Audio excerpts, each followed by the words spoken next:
what's up guys? Welcome back to my YouTube channel, KRS. In this video, I'm gonna be answering another question that I've got here from one of my YouTube videos entitled How to Track Order in Shopee.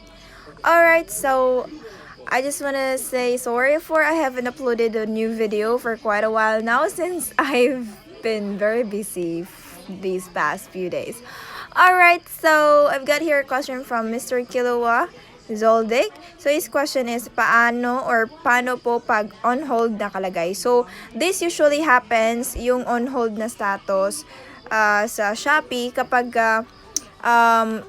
that day na sana i-deliver pero na-overwhelm si delivery man kaya pinopostpone niya yung pag-deliver sa'yo. So this happens kapag inattempt na sana ng deliver man pero hindi niya nagawa kasi siguro marami siyang dinideliver na parcel.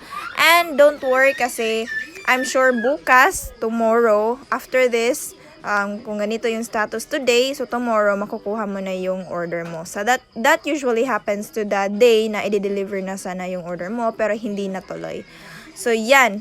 So I hope that you've get it, and if you've learned something from this video, please click like and share this to your friends, and don't forget to subscribe to my YouTube channel, KRS.